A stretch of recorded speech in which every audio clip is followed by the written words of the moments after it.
Aujourd'hui, dans cette première vidéo de la série Ce que j'aurais aimé savoir au début du chemin, je vais te parler de certains points que j'aurais vraiment aimé comprendre au début de mon cheminement et au sujet du yoga. Alors, à cette époque, eh bien, Internet n'existait pas, donc la seule possibilité d'accéder à de la connaissance, eh bien, c'était de pousser la porte de certaines librairies spécialisées. Dans cette première vidéo, je vais te présenter quelque chose qui m'aurait évité beaucoup d'éparpillement et aussi beaucoup de perte d'énergie. Alors tu sais, quand on veut avoir des réponses à des questions importantes qu'on se pose, eh bien, le plus efficace, ce n'est pas de se poser la question à l'extérieur de soi, mais de le demander à la part la plus subtile de toi-même, celle qui sait exactement qui tu es, celle qui connaît avec précision qu'est-ce que tu es venu faire dans cette vie. Cette part, ce noyau en toi qui connaît les réponses, eh bien, c'est ta nature profonde. Donc, pour résumer, eh bien, c'est pas la peine de chercher loin, quelque part, loin, loin dans l'univers, mais juste là, là, en toi. La première difficulté, eh bien, c'est tout simplement qu'à la base, on nous a pas appris à nous connecter à notre nature profonde. Et l'autre difficulté, qui est pas des moindres, c'est que en fait, ce noyau, ce centre, il est comme entouré de plusieurs couches, des couches émotionnelles, des couches mentales, des couches mémorielles aussi, mais peu importe. Mais à résumer, on va dire que ces couches vont comme déformer, voire rendre complètement inaudible ce que va pouvoir te donner ta nature profonde. Alors ces couches peuvent être en partie éclaircies sur des problématiques précises, eh bien par tout un ensemble de techniques ou de thérapies. Mais c'est pas l'objet de la vidéo actuellement.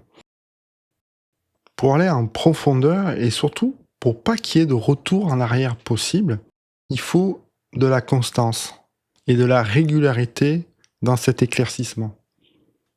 Ça va être cette régularité qui va permettre de tisser peu à peu des connexions entre ta personnalité et ta nature profonde.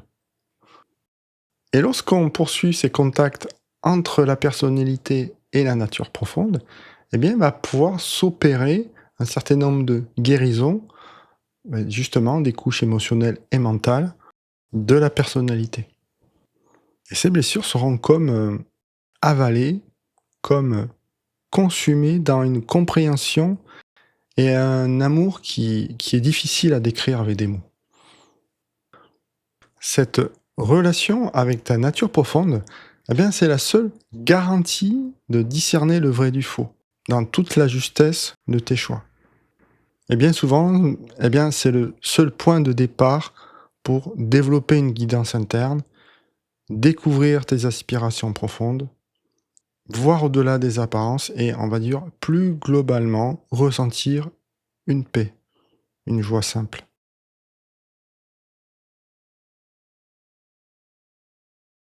Alors, c'est vrai que je ne connais pas toutes les approches, toutes les techniques qui existent, mais pour moi, dans mon expérience, la voie royale pour créer ce lien, eh bien, c'est la méditation. Alors peut-être que tu te diras, non mais c'est pas possible, c'est trop beau pour être vrai, c'est utopique, etc., etc. Alors ne t'inquiète pas, tout ça, c'est clairement des mécanismes de l'ego, des mécanismes de résistance de la personnalité. Alors pourquoi? Justement pour que rien ne change en fait. Parce que l'ego, lui, eh bien, il a horreur des changements. Il a surtout peur de perdre le contrôle. Il a peur de disparaître en fait. Mais bon, demande-toi simplement ceci, en toute honnêteté avec toi-même. As-tu vraiment essayé? Je veux dire, vraiment essayé. Et si oui, eh bien, sur quelle durée? Combien de temps en fait? Voilà, nous arrivons bientôt à la fin de cette vidéo. J'aimerais simplement que tu gardes ceci à l'esprit. Ce que je viens de décrire, cette mise en contact, eh bien, c'est largement réalisable par n'importe qui. Voilà, rassure-toi, pas besoin d'être un grand yogi dans sa grotte, d'accord? Dans la prochaine vidéo, nous continuerons cette série par un thème qui est aussi important, puisqu'il va conditionner la réussite de cette mise en contact. Le yoga commence là où on cesse d'accumuler, et où on commence simplement à regarder en soi. Si une question est vivante en toi, l'espace des commentaires est là pour ça. En attendant, porte-toi bien et à bientôt.